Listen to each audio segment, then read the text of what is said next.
तो यार welcome to 156th episode of नडी न्यूज़। और भाई क्या हाल है।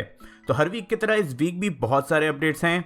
लोकी, स्पाइडरमैन नो वे होम से लेकर ब्लैक एडम का फर्स्ट लुक। लेकिन वीडियो स्टार्ट करने से पहले बहुत लोग मेरे हेल्थ को लेकर कॉन्सर्न थे। तो यार बता दूं कि मैंने कोविड से तो रिकवर कर लिया है, बट पोस्ट कोविड अभी भी कुछ इश्यूज हैं, जैसे कि ब्रीदिंग प्रॉब्लम, वीकनेस, जिसके चलते मैं रेगुलर बात भी नहीं कर पाता। I am recovering and I think next 1-2 week में पूरा रिकवर भी हो जाऊंगा। चलो रिकवरी तो होते रहेगी, बढ़ते हैं वीडियो पे।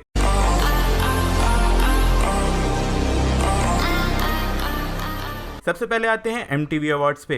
तो लास्ट वीक ही MTV अवार्ड्स हुआ था, जिसमें मार्वल के 2 शोज को बहुत सारे अवार्ड्स मिले हैं। सबसे पहले तो एलिजाबेथ ऑल्सन को बेस्ट परफॉर्मेंस का अवार्ड मिला वांडा विजन के लिए। देन एंथनी मैकी को बेस्ट हीरो का अवार्ड मिला falcon and the winter soldier के लिए। देन बेस्ट फाइट मिला वांडा वर्सेस एगाथा हार्कनेस को।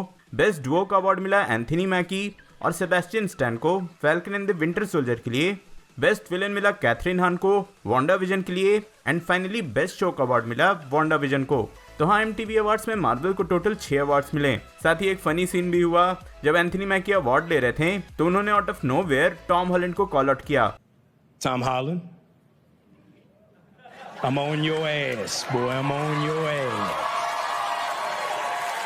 आपको पता होगा ही कि एंथनी मैकी और टॉम हॉलैंड आपस में लड़ते रहते हैं, मतलब फ्रेंडली वे में, सीरियस लड़ाई नहीं है यार। देन एक रीसेंट इंटरव्यू भी हुआ था जहां एलिजाबेथ ऑल्सन ने अपने ओरिजिनल MCU कॉन्ट्रैक्ट के बारे में बताया।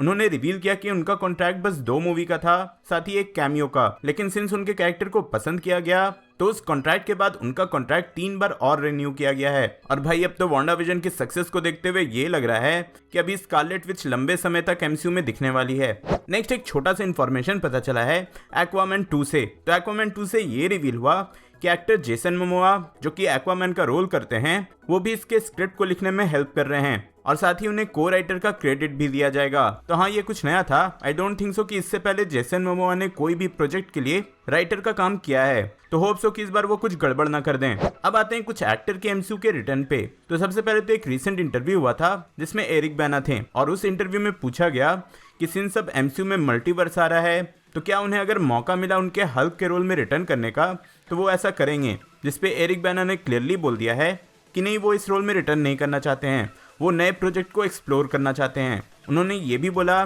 कि कैसे जब वो हल्क बने थे तो उस टाइम MCU भी एग्जिस्ट नहीं करता था और ऐसा कोई बड़ा सिनेमैटिक यूनिवर्स भी नहीं था और उनका हल्क कभी MCU का पार्ट भी नहीं था। अगर आपको याद नहीं तो मैं याद दिला देता हूँ कि एरिक बैना ने 2003 में हल्क की मूवी में लीड रोल किया था और हाँ, वो मूवी MCU का पार्ट नहीं थी। देन ऐसी एक इंटरव्यू में एक्टर डेन डिहान, जिन्होंने दी अमेजिंग स्पाइडरमैन की फ्रेंचाइज में ग्रीन गॉब्लिन का रोल किया था, उनसे पूछा गया कि क्या वो MCU में रिटर्न करना चाहेंगे, जिसपे उन्होंने भी क्लियरली बोल दिया है कि नहीं, वो ऐसा रिटर्न नहीं करना चाहते हैं, वो अब किसी और नई फ्रेंचाइज का पार्ट बनना चाहते हैं। वैसे टू बी ऑनेस्ट, इस वीडियो के बनाने से पहले मुझे याद भी नहीं था कि दी अमेजिंग स्पाइडरमैन में भी एक ग्रीन गॉब्लिन था। मेरे लिए तो भाई यही असली ग्रीन गॉब्लिन है। आपको क्या लगता है कमेंट में जरूर बताना। नेक्स्ट बढ़ते हैं एंटमैन एंड द वास्प के 3rd मूवी पे, मतलब कि Ant Man and the Wasp Quantumania. तो इसको लेकर सबसे पहला ये अपडेट है कि हैंक पिम के एक्टर माइकल डगलस ने कंफर्म कर दिया है कि इस मूवी की शूटिंग इसी साल जुलाई में लंदन में स्टार्ट होने वाली है। मतलब कि 2 महीने से भी कम टाइम बचे हैं इसकी शूटिंग स्टार्ट होने में। देन इसके डायरेक्टर पेटन रीड ने ये फोटो शेयर किया अपने इंस्टाग्राम पे और रिवील किया कि एंटमैन 3 की शूटिंग में भी मैंडेलोरियन में यूज हुए टेक्नोलॉजी का यूज किया जाएगा। हाँ भाई, जहाँ ग्रीन स्क्रीन नहीं होते, पूरा का पूरा सेट ही LED स्क्रीन से बना होता है। फिर इवेंजेलिन लिली ने इंस्टाग्राम पे ये फोटो शेयर किया जहां उन्होंने रिवील किया कि उन्हें 3rd मूवी का स्क्रिप्ट मिल गया है। अब यहाँ तक तो सब ठीक था, लेकिन यहाँ उन्होंने हैशटैग में कोरी स्टॉल को भी टैग कर दिया था।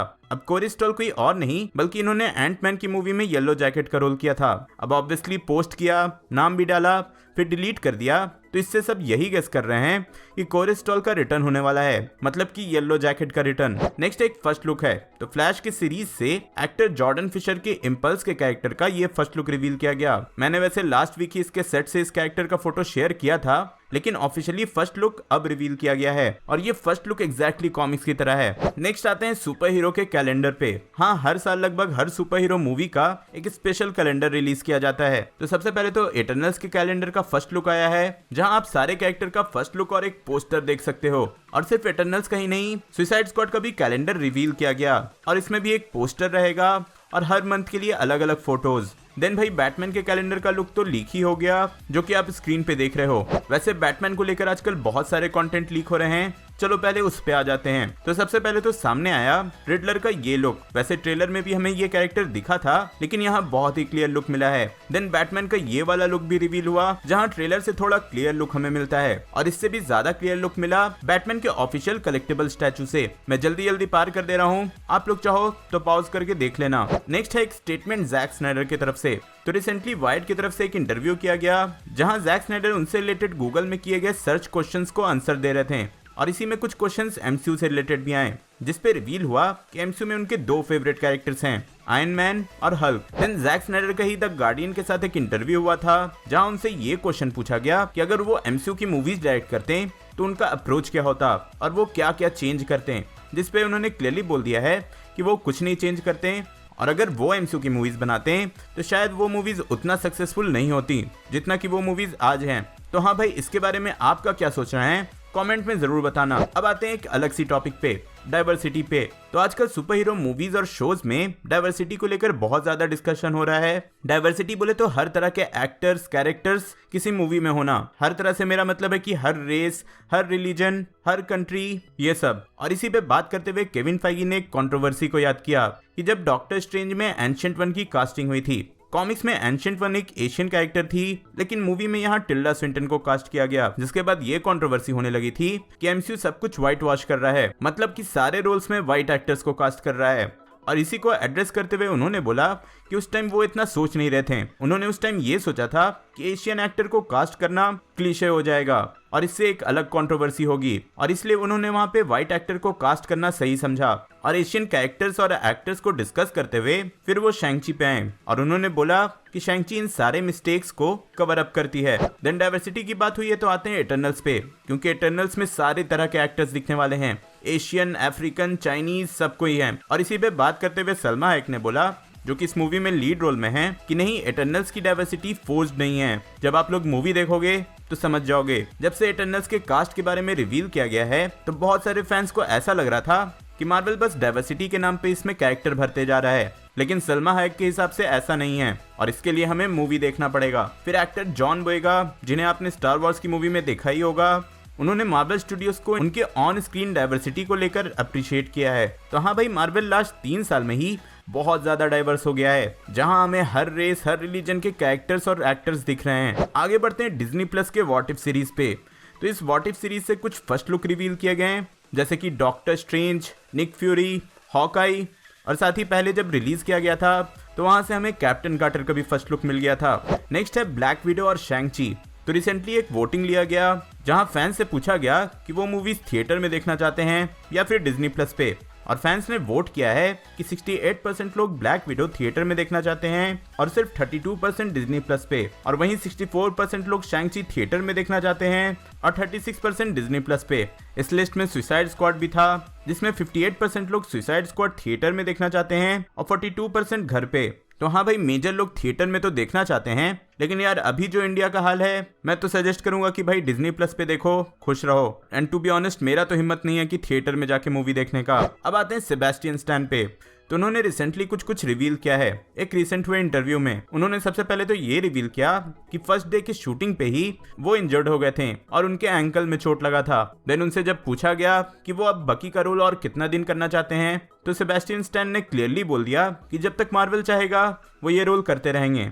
ऐसे ही कुछ सिमिलर क्वेश्चन एंथनी मैकी से भी पूछा गया था, तो उन्होंने मजाक में ये बोला था कि अगले 20 साल तक। वैसे कैप्टन अमेरिका 4 के राइटर, हाँ भाई, ऐसे रिपोर्ट्स हैं कि कैप्टन अमेरिका 4 भी बन रहा है, और falcon and the winter soldier के राइटर मैल्कम स्पेलमैन इसके लिए भी स्टोरी लिख रहे हैं। तो मैल्कम ने भी बकी के कैरेक्टर पे कमेंट करते हुए ये बोला कि इस कैरेक्टर में बहुत ज्यादा स्कोप है, और falcon and the winter soldier के बाद तो इस कैरेक्टर की बहुत ज्यादा पॉसिबिलिटीज हैं जिसे और एक्सप्लोर किया जा सकता है। नेक्स्ट अपडेट है HBO मैक्स की तरफ से। तो यहाँ ऐसे रिपोर्ट आ रहे हैं कि बैटगर्ल की एक मूवी बनने वाली है, जो कि एक्सक्लूसिवली सिर्फ HBO मैक्स पे ही रिलीज होगी, और रूमर्स ऐसे भी हैं कि बैटगर्ल की मूवी को कोई और नहीं बल्कि मिस मार्वल के डायरेक्टर आदिल और बिलाल ही डायरेक्ट करेंगे। वैसे DC पे ही आगे बढ़े तो कई सारे एनिमेटेड मूवीज की भी खबर है। आप सबको पता ही है कि DC का एनिमेटेड यूनिवर्स बहुत ही बड़ा है और बहुत ही ज्यादा ऑसम भी। तो सबसे पहले ये खबर है कि इनजस्टिस की एनिमेटेड मूवी ऑफिशियली डेवलपमेंट में है। देन सुपरमैन की एक नई एनिमेटेड सीरीज आने वाली है, माई एडवेंचर विद सुपरमैन करके, और यहाँ सुपरमैन की आवाज कोई और नहीं बल्कि द बॉयज के एक्टर जैक क्वाड देंगे। फिर बैटमैन की भी एक नई animated series Batman capped crusader आने वाली है HBO Max पे, और इसके डायरेक्टर भी मैट रीव्स हैं। तो हाँ भाई, ये भी अमेजिंग होने वाली है। और फिर सबसे बड़ी अपडेट ड्वेन जॉनसन की तरफ से, तो DC की एक एनिमेटेड मूवी सुपर पेट्स के बारे में आप सब जानते ही होंगे, वो आने वाली है। मैंने पहले भी बताया है। तो इसमें क्रिप्टो द सुपर डॉग को डब ड्वेन जॉनसन करेंगे। अब ब्लैक एडम की बात हुई है तो ड्वेन जॉनसन ने अपने इंस्टा पे इस मूवी के सेट का ये फोटो शेयर किया। ऑब्वियसली सेट के फोटो से आप फैंस को उतना खुश नहीं कर सकते हो, तो इसके कुछ देर बाद ही ब्लैक एडम का ये फर्स्ट लुक रिवील किया गया है। भाई मुझे पता है कि ये कुछ नहीं है, लेकिन हाँ, ऐसे ही टीज करने में तो मजा आता है। आगे के लिए कुछ सस्पेंस तो होना चाहिए। देन ब्लैक एडम की सेट की बात हुई तो मुझे याद आ गया कि थॉर लव एंड थंडर का भी एक बहुत ही बड़ा सेट बन रहा है। अगर आपको एंड गेम याद हो तो वहां अर्थ पे नया एसगार्ड था, तो हाँ, इसी न्यू एसगार्ड का एक सेट पूरा बनाया जा रहा है जो कि बहुत ही बड़ा है। आप स्क्रीन पे देख ही सकते हो। देन आगे शैंग-ची के मर्चेंडाइज से कुछ प्रोमो आर्ट रिवील हुए हैं जिसमें आप इस मूवी से रिलेटेड कई सारे कैरेक्टर्स को देख सकते हो। मैं जल्दी पार कर दे रहा हूँ, आराम से देखने का मन करे तो पॉज कर लेना। अब बढ़ते हैं लोकी की तरफ। तो सबसे पहले लोकी के प्रमोशन के लिए मार्वल स्टूडियोज लेजेंड्स की सीरीज में 2 एपिसोड रिलीज किए जाएंगे। Marvel studios legends Disney plus पे अवेलेबल है और हर सीरीज से पहले इस सीरीज में 2 एपिसोड रिलीज किए जाते हैं जहां लीड कैरेक्टर्स की पूरी MCU जर्नी दिखाई जाती है। और लोकी के एपिसोड में ऑब्वियसली एक एपिसोड तो लोकी की जर्नी दिखाई जाएगी, देन सेकंड एपिसोड में टेज़रेक्ट की जर्नी दिखाई जाएगी। मतलब कि ये कंफर्म समझो कि लोकी की डिज्नी प्लस सीरीज में भी टेज़रेक्ट का बहुत ही ज्यादा इंपॉर्टेंट रोल है जो कि हमें अभी तक किसी भी ट्रेलर में नहीं दिखाया गया। देन लोकी के बारे में ही ये रिवील हुआ कि टॉम हिडलस्टन खुद इसके प्रोड्यूसर भी हैं, मतलब कि एग्जीक्यूटिव प्रोड्यूसर। तो हाँ भाई, लोकी ने खुद अपने पैसे भी अपने सीरीज पे लगाए हैं। देन इस शो के राइटर माइकल वॉल्डन ने ये भी रिवील किया कि जो इसमें TVA दिखाया जाने वाला है वो मार्वल कॉमिक्स से बहुत ही ज्यादा इंस्पायर्ड है, एंड स्पेशली फैंटास्टिक फोर की स्टोरी लाइन से।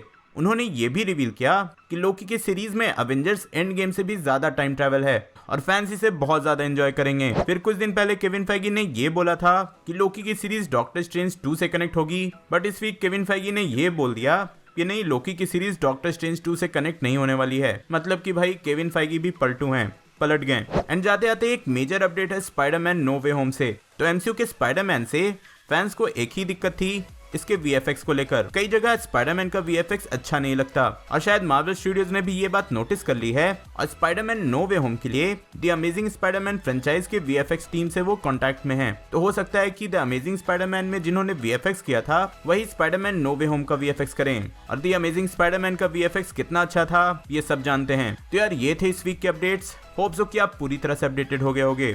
अगर हाँ तो वीडियो लाइक करना, शेयर करना एंड ऑब्वियसली कुछ मिस नहीं करना चाहते तो चैनल को सब्सक्राइब कर लेना। सुसाइड स्क्वाड के सारे कैरेक्टर्स को डिटेल में जानने के लिए ऊपर वाली वीडियो देखें और किंग कॉन्ग की सिनेमैटिक हिस्ट्री जानने के लिए नीचे वाली। मैं जल्दी और नए वीडियो लेकर आऊंगा। टिल देन बी देसी बी नर्ड।